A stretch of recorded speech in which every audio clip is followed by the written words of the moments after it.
ఆపదామపహర్తారం దాతారం సర్వసంపదాం లోకాభిరామం శ్రీరామం భూయో భూయో నమామ్యహం.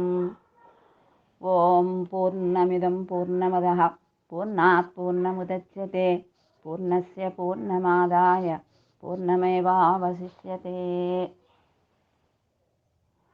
బాలకాండలో మొదటి సర్గ సంక్షేప రామాయణం. ఈ సంక్షేప రామాయణాన్ని నారద మహర్షి వాల్మీకి మహామునికి అనుగ్రహించారు. ఈ రామాయణం గాయత్రి మంత్రంతో సమానమైనటువంటిది. ఈ గాయత్రి మంత్రాన్ని మన పెద్దలు రోజు జపించాలి అని నియమాన్ని ఏర్పరిచారు. ఎందుకు అంటే అంతఃకరణ శుద్ధి కలగటానికి. ఈ గాయత్రి మంత్రంతో సమానమైనది శ్రీరామాయణము అని చెప్పారు కదా. మరి అంతఃకరణ బుద్ధి ఎలా శుద్ధి కలుగుతుంది? అంతఃకరణ అంటే మానవుని యొక్క శరీరం ఒక రథం లాంటిది అయితే ఇంద్రియాలు అనేటటువంటివి గుర్రాలు. ఈ శరీరం అనేటటువంటి రథాన్ని ఇంద్రియాలు అనేటటువంటి గుర్రాలు లాగుతూ ఉంటాయి. ఈ రథానికి సారథి బుద్ధి.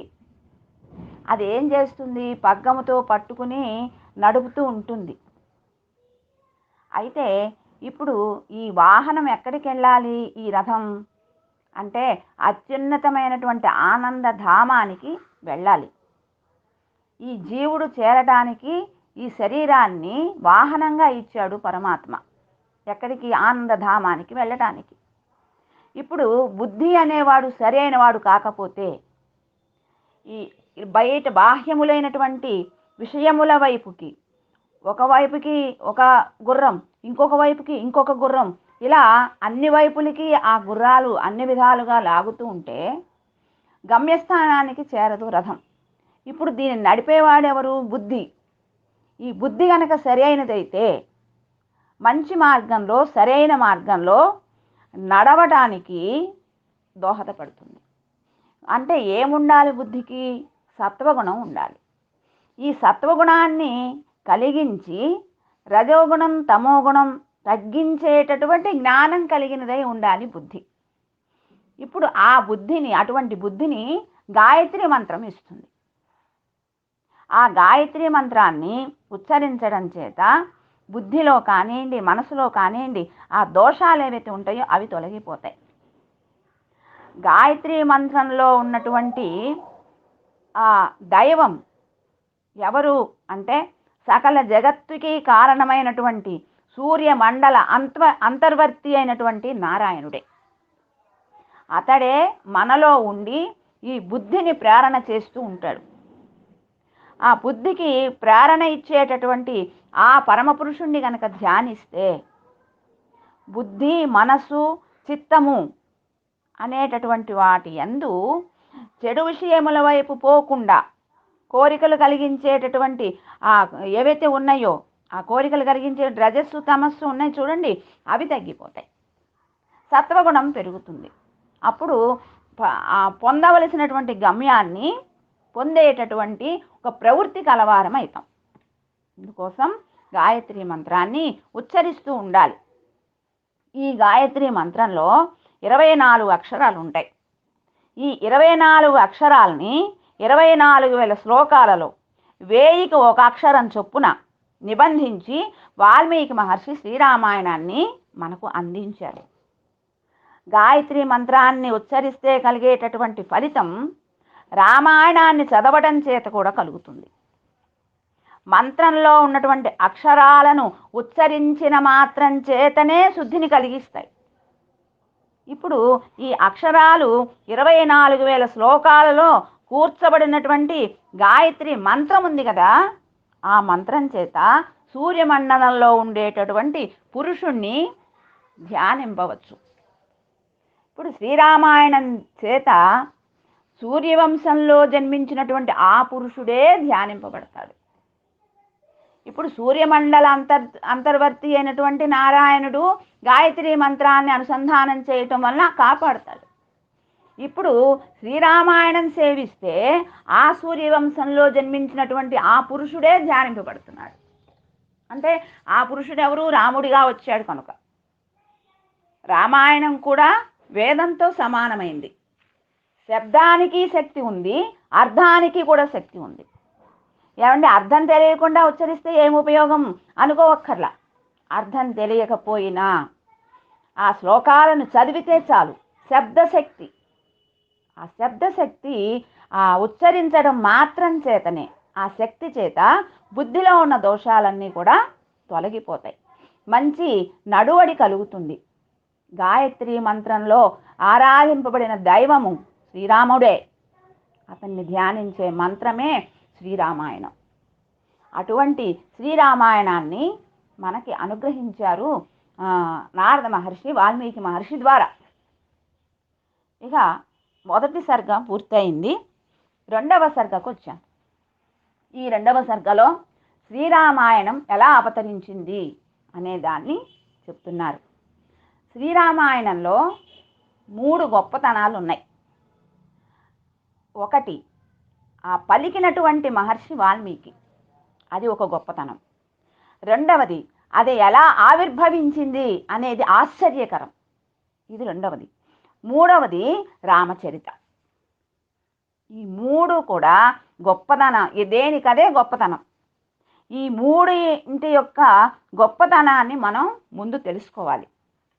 వాల్మీకి మహర్షి అవటానికి ఋషుల ఉపదేశం చేత పొందినటువంటి రామనామమే కారణం. సామాన్యంగా ఉదరాన్ని అంటే కడుపును పోషించుకోవడం కోసం, కుటుంబాన్ని భరించడం కోసం జీవయాత్రగా అతడు సాగిస్తున్నాడు. అప్పుడు అతని యొక్క ప్రవృత్తి ఎలా ఉండేది అంటే పరహింస చేయటమే. అటువంటి ఆ ప్రవృత్తిని మాన్పి పరమపురుషుడైనటువంటి శ్రీమన్నారాయణుని యందు మనసు మళ్లించినటువంటి వారు ఋషులు. వాల్మీకి మహర్షి యొక్క మనసుని మళ్లించింది ఋషులు. అతడు ఋషి అయి ఆశ్రమంలో ఉన్నప్పుడు త్రిలోకజ్ఞుడైనటువంటి వాడు, నారాయణ పరాయణుడైనటువంటి వారు, బ్రహ్మమానస పుత్రుడైనటువంటి దేవర్షి అయిన నారద మహర్షి అక్కడికి వచ్చారు. వచ్చి రామచరితాన్ని ఉపదేశం చేశారు. దాన్ని విన్న తర్వాత ఆ మాటల్లోని రహస్యాన్ని తెలుసుకున్నారు వాల్మీకి మహర్షి.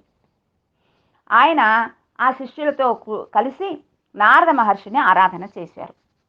వాల్మీకి మహర్షి ఆరాధించిన తర్వాత ఆ ఆరాధనని స్వీకరించి నారద మహర్షి తిరిగి వెళ్ళిపోయారు. ఇప్పుడు నారద మహర్షి బ్రహ్మలోకానికి వెళ్ళారు.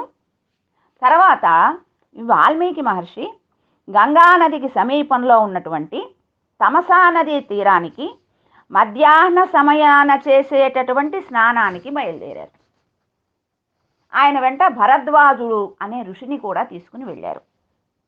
అక్కడ తమసా నదిని చూశారు వాల్మీకి మహర్షి.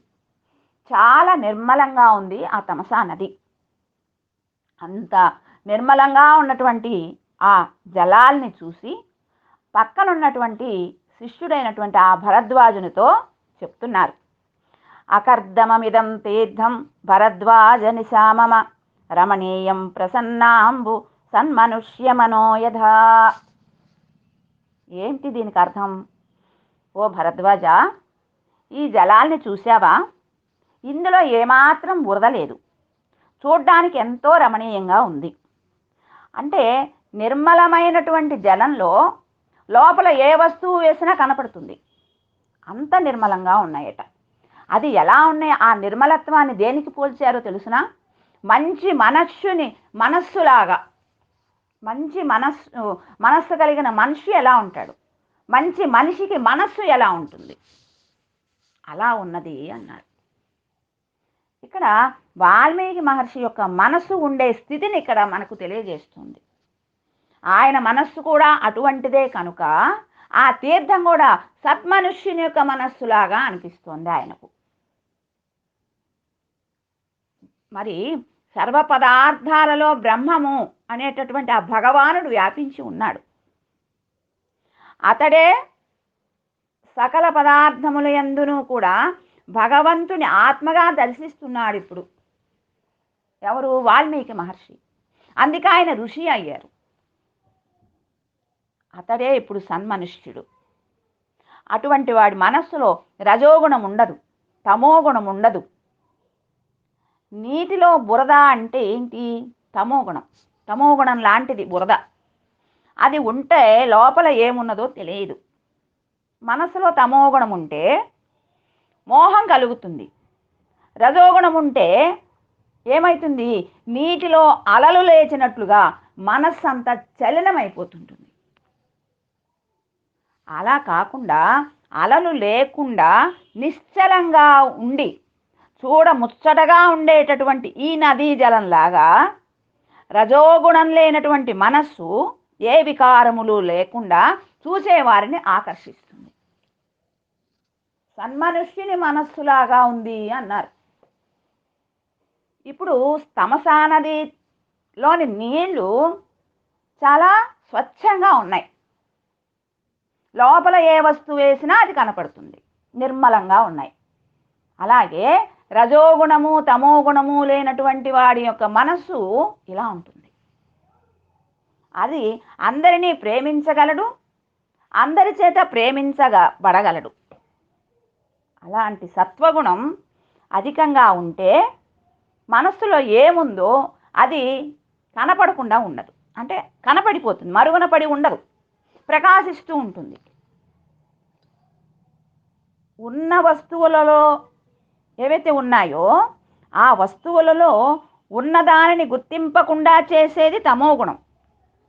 అటువంటి రాగద్వేషాల్ని ఉవ్వెత్తున లేపి దుఃఖాన్ని కలిగించేదే రజోగుణం.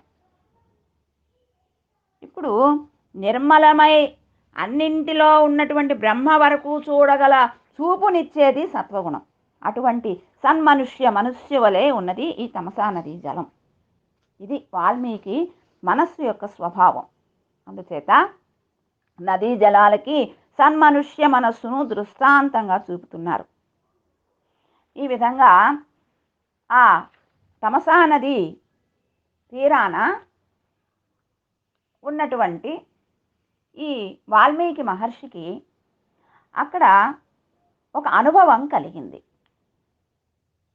ఏమిటి ఆ అనుభవం అంటే, భరద్వాజునితో నదీ జలముల యొక్క రమణీయ సన్నివేశాన్ని దర్శించి చెప్తున్నారు వాల్మీకి మహర్షి. ఏమని? ఓ భరద్వాజ, ఆ కలశాన్ని నేల మీద ఉంచు, స్నానానికి ముందర కట్టుకునే వస్త్రాన్ని నాకు ఇవ్వు, నేను అది ధరించి స్నానానికి రేవులోకి దిగుతాను అని అన్నారు. సరే అని ఆ భరద్వాజుడు గురువు గారికి ఆ వస్త్రాల్ని ఇచ్చారు. ఇప్పుడు వాల్మీకి మహర్షి జితేంద్రియుడు, అంటే ఇంద్రియములను జయించినవారు. అతనికి ఇంద్రియ లోలత అనేది లేదు, ఇంద్రియాలకు లోబడటం అనేది లేదు ఆయనకు. ఇంకా ఏ విషయాలున్నాయో వాటిని చూడాలి, వాటి దగ్గరకు వెళ్ళాలి అనే వాని యందు అసలు ఏమాత్రం ఆసక్తి లేదు. కానీ విశాలమైనటువంటి ఆ వనం ఉందే, ఆ వనంలో భగవానుని యొక్క చిత్రమైనటువంటి నిర్మాణ కౌశలాన్ని ఒక్కసారి చూడాలి అనిపించింది ఈయనకి. అందుకోసం ఆ వనంలో సంచరిస్తున్నారు వీరు. అక్కడ దగ్గరలో ఒకదాన్ని ఒకటి వదలకుండా కలిసి తిరుగుతున్నటువంటి క్రౌంచ పక్షుల జంట కనపడింది. ఒక నిషాదుడు అక్కడికి వచ్చాడు. అతడు పాపపు పనులు చేయడంలో చాలా ఆసక్తి కలిగినవాడు. ముని చూస్తున్నాడని కూడా లేకుండా ఆ బోయవాడు ఆ జంటలోని మగ పక్షిని చంపాడు. పక్షి నేలబడిపోయింది. పాపం అది ఇటు అటు పొర్లుతోంది, రక్తం ఒంటి నిండా అంటింది. దాన్ని చూసి దాని భార్య అయినటువంటి ఆడపక్షి కలిసి తిరిగేటటువంటి మగపక్షి యొక్క ఎడబాటుని సహించలేక చాలా దీనంగా జాలి కలిగేటట్లుగా కూస్తోంది. ఇక్కడ ఋషి చూస్తున్నారు ఇదంతా. ఆయన ధర్మాత్ముడు. ఆ పక్షికి తగిలినటువంటి దెబ్బ, ఆడుపక్షి శోకము తన శరీరంలోని ఒక భాగానికి తగిలినట్లుగా శోకిస్తున్నారు ఇప్పుడు వాల్మీకి మహర్షి. ఏడుస్తున్నటువంటి ఆడపక్షి కూత విని అనుకోకుండా ఇట్లు ఈ విధంగా పలుకుతున్నారు వాల్మీకి మహర్షి. ఏమని? మా నిషాద ప్రతిష్టాత్వం ఆగమః శాశ్వతీ సమాహ యత్ క్రౌంచ మిథునాదేకం అవధీహి కామమోహితం. ఓ నిషాద అంటే బోయవాడ, క్రౌంచపక్షుల జంట నుండి కామము చేత తనను తాను ఎరుంగకుండా ఉన్న మగపక్షిని చంపావు. కాబట్టి చాలా కాలము నీవు ఈ లోకములో నిలకడనందకుందువుగాక అని శాపం అని చెప్పారు. ఈ శ్లోకం ద్వారా ఆ బోయవాడిని శపించినట్లు ఉంది ఈ శ్లోకం. ఇది వాల్మీకి నోటి నుండి అనుకోకుండా వచ్చిన మాట. మరి వాల్మీకి మహర్షి జితేంద్రియుడు కదా, మరి ఏమిటి ఏడుపు? ఈ శోకం ఏంటి? దాంతో ఈ బోయవాడిని శపించడం ఏంటి? ఇది సరైందేనా? మరి జితేంద్రుడు ఎలా అయ్యాడైనా అనే సందేహం వస్తే, ఇది వాల్మీకి మహర్షి యొక్క మనస్థితిని తెలియజేస్తోంది. ఇప్పుడు ఆయనకి ఎందుకు బాధ కలిగింది అంటే, విశ్వమంతా కూడా భగవంతుని శరీరం అయినప్పుడు అందులో ఒక అవయవం పక్షి కదా, ఒక అవయవమేమో తాను. ఇప్పుడు కాళ్ళలో ముళ్ళు గుచ్చుకుంది అనుకోండి, కళ్ళల్లో నీరు వస్తుంది, నోరు ఏడుస్తుంది. ఇప్పుడు పక్షికి దెబ్బ తగిలింది, ఆడపక్షి ఏడ్చింది, వాల్మీకి ఏడ్చారు. ఇటువంటి స్థితిని అందినప్పుడే రామాయణం రాయగలడు. ఈ సన్నివేశం దాన్ని సూచిస్తోంది.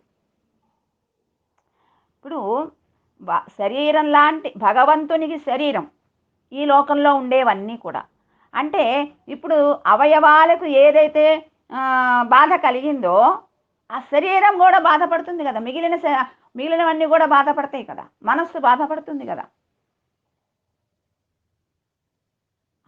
ఆ విధంగా ఈ వాల్మీకి మహర్షి బాధపడ్డారు, అంతే తప్ప జితేంద్రియత్వం లేక కాదు. ఈ వాల్మీకి మహర్షి ఆ బోయవాణ్ణి తిట్టింది తిట్లు మాత్రం కాదండి, ఇది వాల్మీకి నోటి నుండి మొట్టమొదట వచ్చినటువంటి శ్లోకం. ఈ వాల్మీకి యొక్క శోకము ఆ లోపల హృదయంలో నిండిపోయింది, లోపల చోటు చాల బయటికి వచ్చింది మాటగా. అదే కావ్యం. లోకాన్ని దర్శించడం చేత కవి హృదయంలో భావం నిండిపోయి అది మళ్ళీ మళ్ళీ భావింపబడి లోపల ఆగక వెలుపలికి మాటగా వచ్చింది. అదే కావ్యం. ఇప్పుడు మనకు ఒక అనుభూతి కలిగింది అనుకోండి, అది ఒక శబ్దంగా రూపాన్ని దాలుస్తుంది. ఆ అనుభూతిలో ఒక భావం నిండి ఉంటుంది. ఇప్పుడు ఇది అందరికీ చెప్పడం చేత కాదు, అనుభూతి ఉన్నది లోపల, దానిని చెప్పడం అందరికీ చేత కాదు, ఒక కవికి మాత్రమే చేతనవుతుంది. అది ఆ అనుభూతిలో ఒక భావం నిండి ఉంటుంది, కానీ దాని వెనుక ఇంకొక రహస్యమైనటువంటి అర్థం కూడా దాగి ఉంటుంది. బాహ్యమైన అర్థం ఒకటి, లోపల ఉండే అర్థం వేరొకటి. ఇప్పుడు కవి ఏదైతే అనుభవిస్తాడో దానిని రాస్తే ఆ చదివిన పాఠకుడు కూడా ఆ అనుభూతి కలుగుతుంది. అంటే ఆ వాల్మీకి మహర్షి యొక్క హృదయం ఎలా ఉందో అటువంటి హృదయం కలిగిన పాఠకుడు లభించాలి. అప్పుడు వాల్మీకి మహర్షి యొక్క అనుభవం ఏదైతే ఉన్నదో, ఆయన ఎలా అనుభవించారో ఈ పాఠకుడు కూడా ఆ అనుభవాన్ని పొందగలుగుతాడు. అటువంటి ఆ అనుభవంతో ఒక మాట వచ్చింది వాల్మీకి మహర్షి నోటి నుండి, అదే శ్లోకము. అందులో ఒక పక్షికి కలిగిన వేదన, ఒక పక్షికి కలిగిన శోకం, అది ఒక ఋషి మనస్సులో కలిగి అది ఇంకొకళ్ళ మనస్సుకి అందించబడితే దానిని శోకము అనరు, వేదన అనరు, దుఃఖము అనరు. ఏమంటారు? శ్లోకము, కావ్యము అంటారు. అటువంటి కావ్యం మొట్టమొదట ఈ శ్లోకంతో ఆవిర్భవించింది. ఇదే రామాయణానికి ప్రారంభ శ్లోకం. దానిలో పక్షి కథ ఉంది, రామకథ ఉంది, ఆత్మకథ ఉన్నాయి.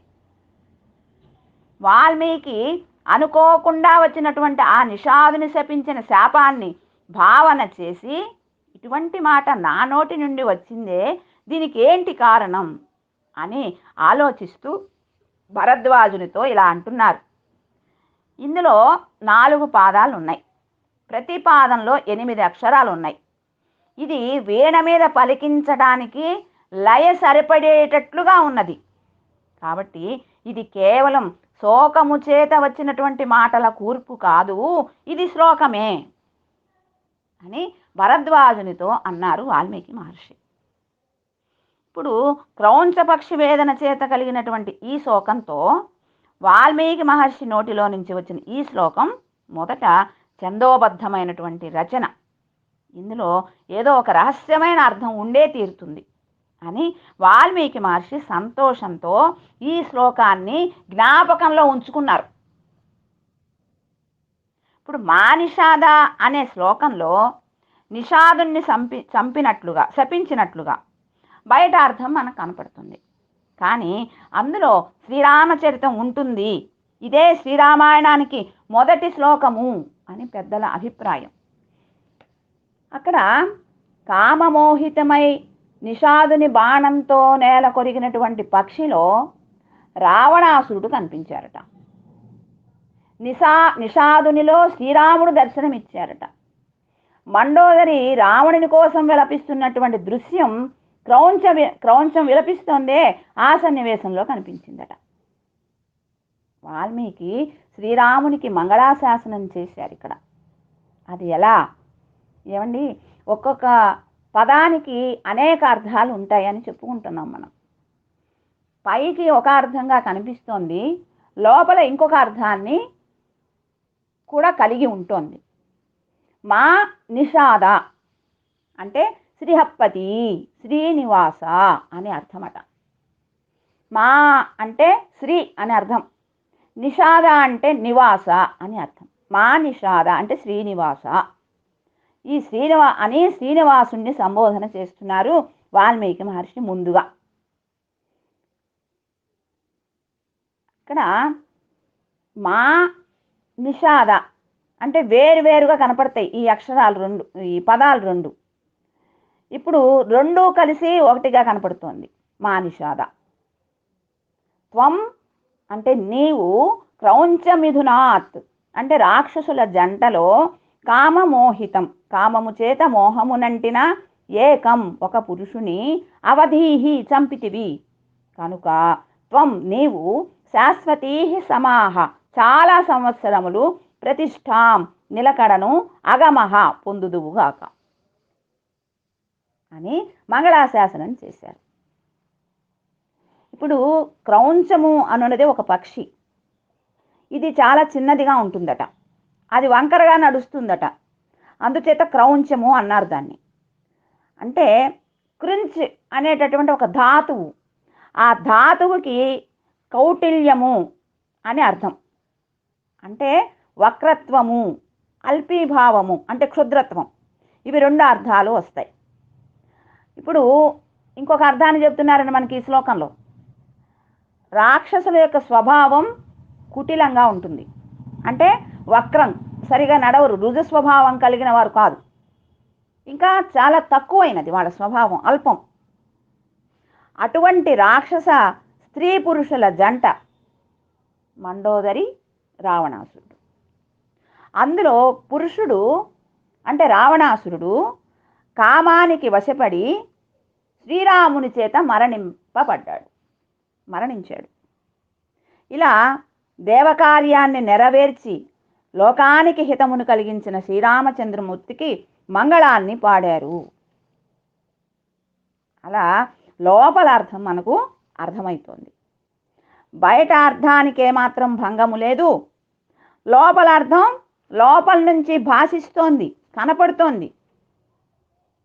ఇప్పుడు లోపల అర్థం ఈ విధంగా చెప్పినందువలన పైన చెప్పుకునే అర్థానికి ఏమాత్రం భంగం రాదు. అంటే మన ఆత్మకి, మనస్సుకి ఉన్నతిని కలిగించే విధంగా భాషించేటటువంటి శబ్ద రచన, అదే కావ్యం. ఇందులో ఉపనిషదుల్లో చెప్పినటువంటి అర్థాలన్నీ కూడా నిరూపించారు. మన ఆత్మ అంటే జీవుడు, శరీరం అనేటటువంటిది లంక. శరీరం అనే లంకలో మనసు అనేటటువంటి రావణుని చేత ఈ జీవుడు బంధింపబడ్డాడు. ఇప్పుడు మనస్ సంబంధం కలిగింది. పరిశుద్ధమైన ఆత్మ కూడా అల్పం కలదే అయిపోతుంది. అంటే ఆత్మ నిజంగా పరిశుద్ధమైందే, కానీ ప్రకృతి సంబంధం చేత ఆ పరిశుద్ధతంతా పోతుంది. దానికి సత్వము, రజస్సు, తమస్సు ఈ 3 గుణాలు మనస్సుకి మార్పునిస్తాయి. ఆ మార్పు ఏమవుతుంది? ఈ మనస్సుకు ఉండేటటువంటి ఈ మార్పు ఆత్మకు కూడా అంటుతుంది. తమోగుణం మోహాన్ని కలిగిస్తుంది, నిద్రని కలిగిస్తుంది. రజోగుణం దుఃఖాన్ని కలిగిస్తుంది, చాపల్యాన్ని కలిగిస్తుంది. సత్వగుణమేమో ఆత్మ ప్రకాశాన్ని, సుఖాన్ని కలిగిస్తుంది, జ్ఞానం ప్రకాశిస్తుంది. ఇప్పుడు లంక అనే శరీరంలో 3 సోదరులు ఉన్నారు. వాళ్ళే రజోగుణము, తమోగుణము, సత్వగుణం. ఒకటి రజోగుణం, రెండవది తమోగుణం, మూడవది సత్వగుణం. ఇప్పుడు కుంభకర్ణుడు తమోగుణం అధికంగా కలిగిన వాడు. ఇక రజోగుణం అధికంగా కలిగిన మనస్సు అదే రావణుడు. తర్వాత సత్వగుణం అధికంగా ఉన్న మనస్సు విభీషణుడు. ఇప్పుడు మనస్సుకి 3 విధాలైనటువంటి కలుగుతుంటాయి, 3 విధాలైనటువంటివి కలుగుతూ ఉంటాయి ఎప్పుడు మార్పులు. ఇప్పుడు ఆ 3 గుణాలు 3 సోదరులుగా చెప్పారు. ఇప్పుడు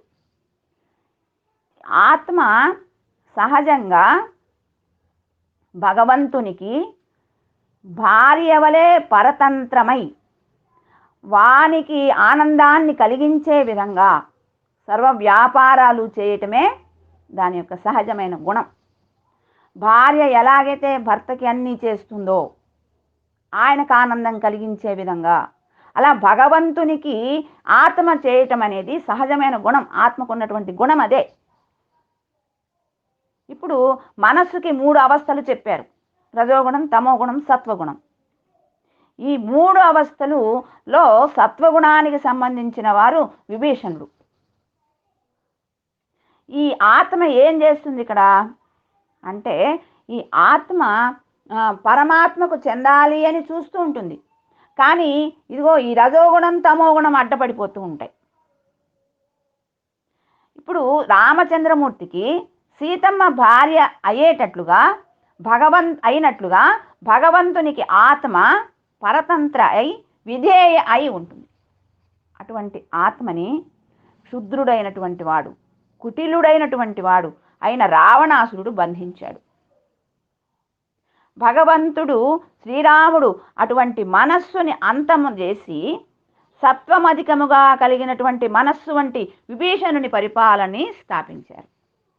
రావణాసురుణ్ణి అంతం చేశారు రామచంద్రుడు. ఆ రావణాసురుడు ఎటువంటి వాడు అంటే అదిగో రజోగుణం కలిగిన వాడు.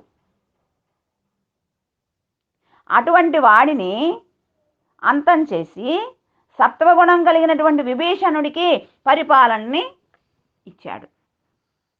ఇప్పుడు ఏం చేసినట్టు? ఒక ఉపకారం జరిగింది రామచంద్రుని వలన. అటువంటి ఉపకారాన్ని చేసినటువంటి భగవంతునికి మంగళాశాసనం చేయడమే ఈ శ్లోకంలో ఉన్నటువంటి తాత్వికమైన అర్థము, తత్వము. ఇది ఈ విధంగా పైన ఒక అర్థం వాచ్యార్థము అంటారు. అలా కాకుండా తాత్వికమైనటువంటి రహస్య అర్థంతో కూడినటువంటి ఈ శ్లోకం రామాయణానికి మొదటి శ్లోకం అయింది. ఈ శ్లోకాన్ని రచించినటువంటి వాల్మీకిని ఇలా 2 అర్థాలని ప్రతిపాదించిన శబ్ద సందర్భము కలిగిన వాడవడం చేత కోకిలగా, సింహంగా వర్ణిస్తారు. వాల్మీకి కవి కోకిల, మునిసింహము. కోకిలలాగా మధురమైనటువంటి శబ్దాలని పలికేవాడు కవి. తర్వాత మధురమైనటువంటి అర్థాలని శబ్దాలతో మేళవించి అందించేవాడు కవి. ఈ రామాయణంలో శబ్దంలో కానివ్వండి, అర్థంలో కానివ్వండి మాధుర్యంగా ఉంటుంది. అందుచేత ఇక్కడ వాల్మీకి మహర్షిని కోకిల అన్నారు. కూజంతం రామరామేతి మధురం మధురాక్షరం ఆర్హ్య కవితా శాఖాం వందే వాల్మీకి కోకిలం. వాల్మీకేర్ మునిసింహస్య కవితావనచారిణః శృణ్వన్ రామకథానాదం కోనయాతి పరాంగతిం. ఇలా ఇప్పుడు కేవలం మాధుర్యమే కాదు, గాంభీర్యం కూడా ఉండాలి.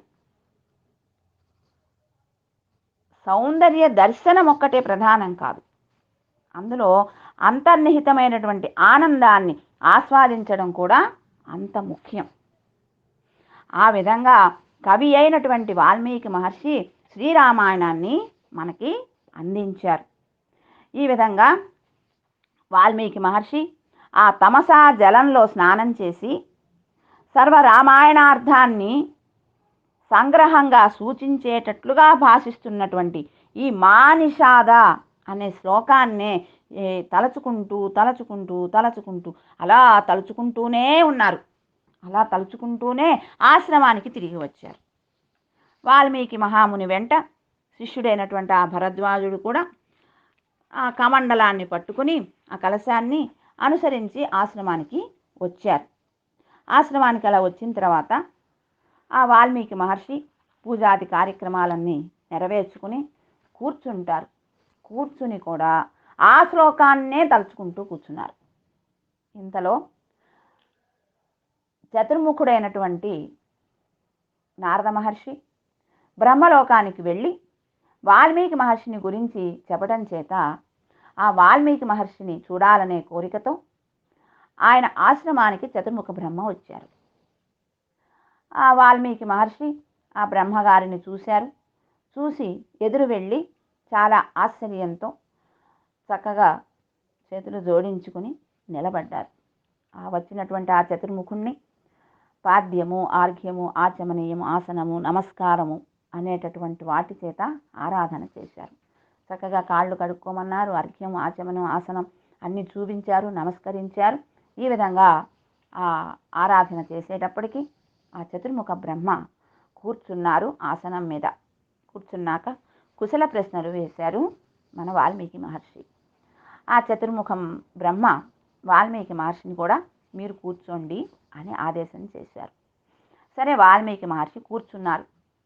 ఇప్పుడు లోకపితామహుడైనటువంటి బ్రహ్మదేవుడు అనుకోకుండా రావడం, అనుకోకుండా తన నోటి నుండి శ్లోకం రావడం, అనుకోకుండా నారదుడు తన వద్దకు వచ్చి రామచరిత్రని చెప్పడం, ఇదంతా ఆశ్చర్యం. సరే, దీన్నే వాల్మీకి మహర్షి తలంచుకుంటూ ధ్యానంలో ఉన్నారు. ఆ క్రౌంచ పక్షి అరుపుని విని నా మనసు ద్రవించిందయా. ఆ బోయ ఆ పక్షిని అకారణంగా చంపేశాడు. నాకు తెలియకుండా మనస్సులో కలిగినటువంటి శోకానికి వశపడిపోయాను. ఈ శ్లోకం బయటకు వచ్చింది, కారణం ఏంటో తెలియలేదు అని వాల్మీకి మహర్షి మనస్సులో అనుకుంటున్నారట. అలా అనుకుంటూ ఉంటే చతుర్ముఖ బ్రహ్మ వాల్మీకి మహర్షిని చూసి, అది ఆయన యొక్క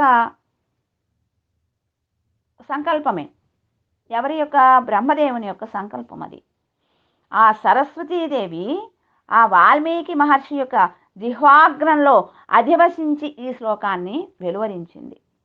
పాపం అది తెలియలా వాల్మీకి మహర్షికి. చాలా ఆశ్చర్యపడుతున్నారు. అటువంటి వాడిని చూసి నవ్వుతూ బ్రహ్మదేవుడు అంటున్నారు, నీ నోటిలో నుంచి వచ్చినది ఒక శ్లోకం, అంటే శ్రీరామకీర్తిని గానము చేసేటటువంటి పద్యం. కాబట్టి అది శోకాన్ని చెప్పేది కాదు. దాన్ని గురించి నువ్వు మనసులో చింతించనక్కర్లే. మా నిషాద అనే శ్లోకము సరస్వతీదేవి నా సంకల్పం చేతనే నీ నుండి బయటికి వచ్చేలా చేసింది. శ్రీరామచరిత్రాన్ని సమగ్రంగా నీవు ప్రబంధంగా రచన చెయ్యి. రామచంద్రమూర్తి ధర్మాత్ముడు. ఈ లోకంలో మాత్రమే కాదండి, సర్వలోకాలలో కూడా అతడే గుణవంతుడు, ఆయన తేజస్శాలి, ప్రకాశించేవాడు, ఆనందింపజేసేవాడు, గొప్ప పండితుడు, భూమండలం అంతటినీ కూడా ధరింపగలిగినటువంటి మహాభాగ్యం కలిగిన వాడు. అటువంటి ఆ శ్రీరాముని చరిత్రాన్ని నారద మహర్షి సంక్షేపంగా చెప్తే నువ్వు విన్నావు కాబట్టి దాన్ని నీవు ప్రబంధ రూపంగా చెప్పు. నీకు నా అనుగ్రహం చేత తెలియనివి అన్నీ కూడా తెలుస్తాయి. శ్రీరాముని యొక్క, లక్ష్మణుని యొక్క, రాక్షసుల యొక్క, సీతమ్మ యొక్క వృత్తాంతమంతా కూడా ఇతరులెవరికీ తెలియక రహస్యంగా జరిగిందైనా సరే నీ మనస్సులో స్పష్టంగా గోచరిస్తుంది అని బ్రహ్మదేవుడు వరమిచ్చారు. నీవు రచించేటటువంటి శ్రీరామచరితము కలిగినటువంటి శ్రీరామాయణ కావ్యంలో ఏ ఒక్క మాట కూడా అసత్యం ఉండదు. శ్లోక రూపంగా ఉంటుంది, మనస్సుని హరించే విధంగా ఉంటుంది. అటువంటి రామకథని నీవు రచించమని చెప్పారు. ఈ విధంగా నీవు రచించినటువంటి రామాయణ కథ భూమిలో పర్వతములు ఉన్నంత కాలము, నదులు ప్రవహించుతున్నంత కాలము అన్ని లోకములలో ప్రచారము కలది అవుతుంది. ఎంతకాలం ఈ లోకాలలో రామకథా ప్రచారం సాగుతూ ఉంటుందో అంతకాలము నీవు నా లోకములో వసిస్తావు అని బ్రహ్మదేవుడు చెప్పారు. చెప్పి అక్కడికక్కడ అంతర్ధానం అయిపోయారు. ఇప్పుడు భగవంతుడైనటువంటి వాల్మీకి మహర్షి శిష్యులతో కూడా చాలా ఆశ్చర్యాన్ని పొందారు. ఆ తర్వాత శిష్యులందరూ ఆ శ్లోకాన్ని పాడుతున్నారు, మళ్ళీ పాడుతున్నారు, మళ్ళీ ఆనందపడుతున్నారు, మళ్ళీ ఆశ్చర్యపడుతున్నారు. ఈ శ్లోకం 4 పాదాలుగా ఉంటుంది. ప్రతి పాదంలో అక్షరాలు సమంగా 8 చొప్పునే ఉంటాయి. ఇలా వాళ్ళు మళ్ళీ పరవశిస్తూ చదువుకుంటూ ఉండడం చేత అది శ్లోకమైంది. శ్లోకము అంటే మరలా కీర్తించేది అనే అర్థమట. పరమాత్మ స్వరూపాన్ని భావిస్తున్నటువంటి వాల్మీకి మహర్షికి ఇటువంటి శ్లోకాలలో రామాయణాన్ని అంతటినీ రచించాలి అని ఒక బుద్ధి కలిగింది. ఉదారమైనటువంటి బుద్ధి కలిగిన వాడు కాబట్టి ఈ వాల్మీకి మహర్షి మంచి పదాలతో, ఉదారములైనటువంటి అర్థవంతములైనటువంటి పదాలతో, మనోహరములైనటువంటి శ్లోకాలతో, సమానమైన అక్షరాలతో అలరారుచుండేటటువంటి 100 కొలది శ్లోకాలని రచన చేశారు. యశస్సు కలిగిన వారికి కూడా కీర్తిని కలిగించేటటువంటి, యశస్సు గల శ్రీరామునికి కూడా కీర్తిని కలిగించేదైనటువంటి ఈ కావ్యాన్ని రచన చేశారు. శ్రీరామాయణంలో సమాసాలు, సంధులు, పదాలు ఇవన్నీ కూడా శాస్త్రానుసారంగా ఉన్నాయట. ఇంకా చక్కగా మంచి అర్థాలని ప్రతిపాదించేవిగా ఉంటాయట ఆ శ్లోకాలు. రఘువంశంలో శ్రేష్ఠుడైనటువంటి రామచంద్రమూర్తి యొక్క చరిత్రని ప్రతిపాదించేటటువంటిది ఈ రామాయణం. ఇప్పుడు వాల్మీకి అనే పేరు గల నా చేత రచింపబడుతోంది అని అంటున్నారు వాల్మీకి మహర్షి. ఇందులో దశకంఠుడైనటువంటి రావణుని వధ ప్రతిపాదింపబడుతోంది. దానిని వినండి, కాదు దర్శించండి. విన్నంత మాత్రముననే చరిత్ర అంతా కళ్ళకు కట్టినట్లు కనిపిస్తుంది. కావున దర్శింపుడు అని అంటున్నారు వాల్మీకి మహర్షి తన శ్లోకాల్లో చెప్పారని. ఈ విధంగానే 2వ సర్గలో, ఇక 3వ సర్గ, ఇందులో వాల్మీకి మహర్షి శ్రీరామాయణాన్ని రచించడానికి సంకల్పం చేసి, ఆచమనం చేసి, దర్భల మీద కూర్చుని రచించడానికి ఉపక్రమం చేశారు. అంటే దర్భల మీద కూర్చున్నారండి. ఆ ఆసనం అనేది మనం కూర్చున్నప్పుడు స్థిరంగా ఉండేటట్లుగా ఉండాలి. ఆసనం మనకు ఎటువంటి బాధని కలిగించకూడదు కూర్చున్న వాళ్ళకు. అప్పుడే మనసు స్థిరంగా ఉంటుంది. ఆ కూర్చోవడం ఎప్పుడైతే స్థిరంగా ఉంటుందో అప్పుడే మనసు కూడా స్థిరంగా ఉంటుంది. అటువంటి స్థిరమైనటువంటి ఆసనం దర్భాసనం. ఆ దర్భాసనం మీద కూర్చున్నారు మన వాల్మీకి మహర్షి. అలా కూర్చుండగానే రామాయణ రచనకి మనస్సులో సంకల్పం చేసుకున్నారు. అలా వాల్మీకి మహర్షి సిద్ధపడగానే రామచరితమంతా కూడా ఆయన మనోనేత్రంలో దర్శనమిచ్చిందట. అంతటి కూడా వాల్మీకి మహర్షి 24,000 శ్లోకాలతో రచన చేశారు. ఇందులో 500 సర్గలుంటాయి, 6 కాండలుంటాయి. తర్వాత ఉత్తరకాండ కూడా చివరిలో రచన చేశారు.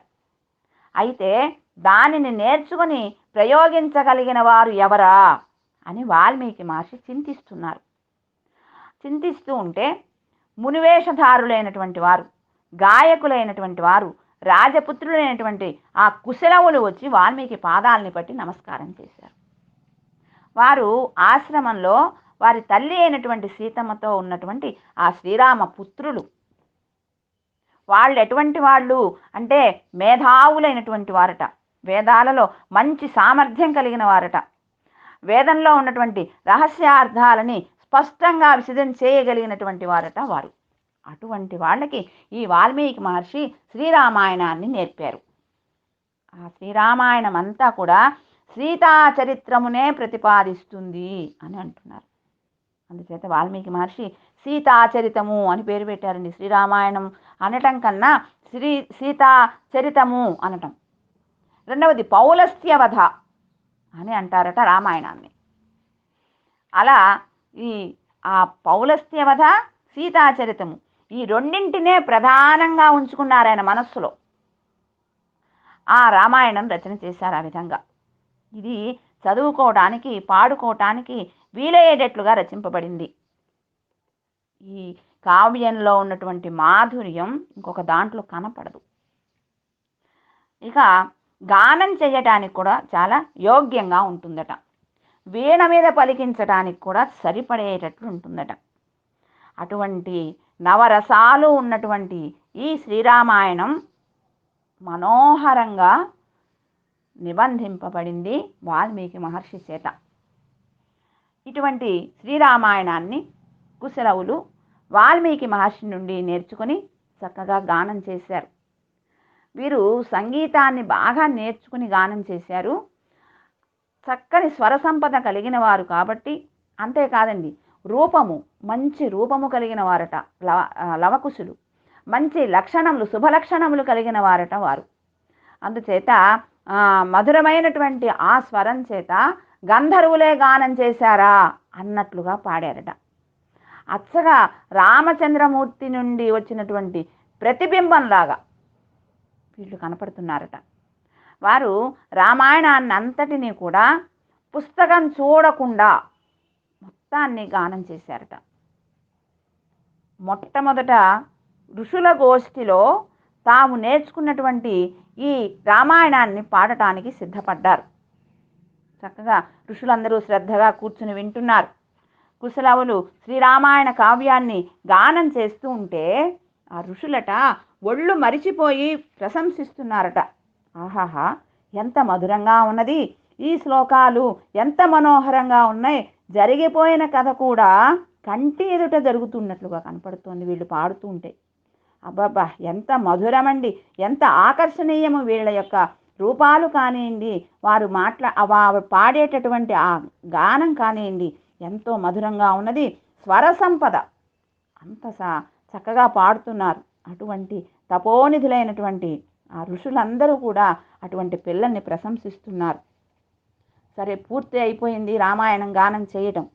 అయిన తర్వాత ఒక మునిగారు లేచారట. చాలా ఆనందం కలిగిందట అతనికి.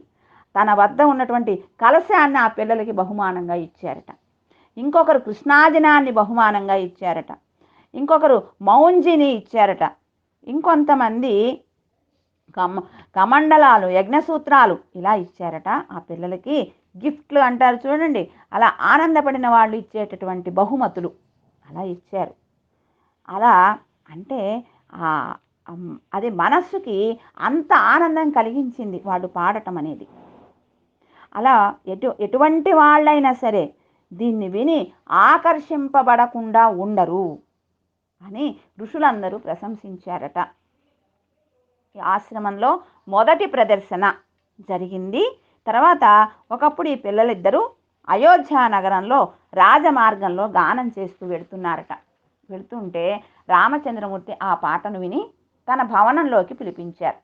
వారిని పూజింపజేశారు, ఆసనం మీద కూర్చోమని చెప్పారు. రామచంద్రమూర్తి కూడా చక్కగా కొలువు తీరి బంగారు సింహాసనం మీద కూర్చుని చుట్టూ సోదరులు మంత్రులు అందరూ ఉండగా శ్రీరామాయణ గానాన్ని వినాలి అని సిద్ధపడుతున్నారు రామచంద్రమూర్తి. చక్కని సౌందర్యం కలిగినటువంటి ఈ పిల్లలనిద్దరినీ రామచంద్రమూర్తి చూసి సోదరులతో అంటున్నారు, అయ్యా అబ్బా ఎంత వర్చస్సు ఉన్నదండి ఈ పిల్లలలో, ఎంత చక్కగా పాడతారో కదా, ఆ పాటను మనం కూడా విందాం అని ఆ కుశలవుల్ని పాడమని ప్రేరేపణ చేశారు. చాలా చక్కగా పాడుతున్నారు. ఆ పాడుతుంటే సుఖాన్ని పొందుతున్నారట రామచంద్రమూర్తి. ఆయనే కాదు, ఆ సభలో ఉన్నవారందరూ కూడా అంత పరవశమైపోతున్నారట. అట్లా ఆ రాజలక్షణ లక్షితులు మహాతపస్శాలులు మునివేషధరులైనటువంటి ఆ కుశలవులు గానం చేస్తుంటే ఆ గానం నాకు కూడా ఐశ్వర్యాన్ని ఇచ్చేటట్లుగా ఉంది అని ఆ రామచంద్రమూర్తి మీరందరూ కూడా వినండి అని రామచంద్రమూర్తి ఆ చుట్టూ ఉన్న వారిని ఇంకా కాస్త ప్రేరేపణ చేస్తున్నారట. అందరూ ఆ విధంగా వీళ్ళిద్దరూ కూడా చక్కగా గానాన్ని చేస్తున్నారు. ఆ గానం కూడా ఎక్కడ ఏ విధంగా పాడాలి అని 2 విధాలుగా ఉంటుందట. ఏకరూపంగా ఒక చోట పాడటం, ఇంకొక చోటేమో ఆ దేశానికి ఎలా అయితే ఆ దేశంలో ఎలా పాడితే అర్థమవుతుందో ఆ విధంగా పాడటం. ఇలా 2 రూపాలుగా ఉంటుందట. ఆ విధంగా పాడగలిగిన వారట వీరిద్దరు. అటువంటి ఆ గానాన్ని చాలా పరవశించిపోయి వింటున్నారు రామచంద్రమూర్తి. అలా వింటుంటే ఆ సింహాసనం మీద కూర్చుని వింటున్నారా, ఎప్పుడు వచ్చేసారో పిల్లల దగ్గరగా వచ్చేసారట. సభా మధ్యానికి వచ్చేసారట. సింహాసనం మీద కూర్చున్న వారు సభా మధ్యానికి వచ్చేసారట. అంటే అందులో అట్లా చేరడానికి కారణం బుభూష అని చెప్పారు. ఏమిటి బుభూష అంటే భవితుమిచ్చా బుభూష. ఆ శ్రవణం అనేది అంత సుఖంగా ఉంది వినటం. అలా ఇంకా దగ్గరగా వినాలి అని దగ్గరగా వచ్చేశారు. అలా దగ్గరగా ఉండి వినాలి అని అతని కోరిక కలిగింది. ఆ విధంగా సీత కథని వినడానికి ఆసక్తి కలిగిన వాడయ్యారు రామచంద్రమూర్తి. ఇక ఇప్పుడు సీతా చరిత్రము అని ఎందుకు చెప్తున్నారు? సీత అంటే ఎవరు అంటే శ్రీరామాయణంలో సీతమ్మ ఒక ఉత్తమ పతివ్రత, జాతికి జీవనాడి అయినటువంటి స్త్రీ ఆమె గనక సరైన మార్గంలో ఉంటేనే జాతి నిలుస్తుంది. అందుచేత ఆ నడువడి నేర్పడం కోసం వచ్చింది ఆమె. ఇప్పుడు ఆత్మస్వరూపం ఎటువంటిదో ఆ స్వరూపాన్ని ఎరిగినటువంటి వారు ఎలా ప్రవర్తించాలో ఆ తెలిసి ప్రవర్తించేవారు భగవంతుని ఎలా చేరగలరు, ఆ చేరటం అనేది చాలా సులభము అని అటువంటి మార్గాన్ని ఆమె నిర్దేశం చేసింది. అంటే సీతమ్మ చరిత్ర వింటే చాలు ఆత్మస్వరూపాన్ని నిలబెట్టుకుని భగవంతుణ్ణి పొందగలిగేటంత సామర్థ్యం కలుగుతుంది. ఇలా ఈ రామచరితం సీతాచరిత్రముగా శ్రీరాముడే నిరూపించి విన్నాడు. లేకపోతే చక్రవర్తి అయినటువంటి తన చరిత్రాన్ని వినడానికి ఆయనంత ఉత్సాహంగా ముందుకొస్తాడా? అంటే రామాయణం అంటే ఆత్మకథ అని అర్థం. సీత కథ అంటే జీవాత్మ యొక్క స్వరూపాన్ని స్పష్టంగా తెలియజేసేటటువంటిది. రెండవది పౌలస్త్య వధ అన్నారు. అంటే రావణ వధ. పౌలస్త్యుడు అంటే రావణాసురుడు. రావణ వధ ఇదే రామాయణాన్ని శ్రీరామావతారానికి పరమ ప్రయోజనం. ఆ రావణాసురుడు మనుష్యుని చేత తప్ప మరణాన్ని పొందడు. ఇతరుల చేత చావు లేకుండా వరాన్ని పొంది ఉన్నాడు. అందుచేత భగవంతుడే మనుష్య శరీరాన్ని దాల్చి ఈ లోకానికి వచ్చారు. అలా ఇందులో ఉన్నటువంటి రహస్యం ఏమిటి? రావణాసురుని సంహరించారు మనుష్య శరీరాన్ని దాల్చి. అంటే మనలో ఉన్నటువంటి మనస్సు రావణాసురుడు, మనలో ఉన్న ఆత్మ సీతమ్మ. సీతమ్మ భగవంతునికే చెందినది. అంటే ఆత్మ పరమాత్మకే చెందినది, ఆ పరమాత్మ చేతనే అనుభవింపతగినది. కానీ రావణుడు ఏం చేశాడు? తాను అనుభవించాలి అని తనదానిగా వశపరుచుకోవడానికి యత్నం చేశాడు. ఇప్పుడు ఈ ఆత్మ భగవంతుని కోసం ఉండేది అయినప్పుడు అటువంటి ఆత్మని మనస్సు అనేటటువంటి రావణాసురుడు వశపరుచుకున్నాడు. తన ఇష్టం వచ్చినట్లుగా దాన్ని ఉపయోగించాలని ప్రయత్నం చేశాడు. ఇదే మనకు దుఃఖానికి కారణం. మనల్ని మనం అనుభవించాలని కోరుకున్నప్పుడే దుఃఖాలన్నీ. అదే ఈ ఆత్మని భగవంతునికే అర్పించేస్తే ఈ దుఃఖాలే ఉండవు. అటువంటి మనస్సుని జయింపగలిగిన వాడు మానవుడు ఒక్కడే. మానవుడు అంటే అధర్మాలను తెలుసుకొని ధర్మ ఆచరణ యందు నిష్ఠ కలిగి ధర్మాన్ని ఆచరించేటటువంటి దానిలోనే అతను ప్రీతుడై ఉండవాడిని మనుష్యుడు అంటారు. అటువంటి మనుష్యుడు ఒక్కడే మనస్సును జయించగలడు.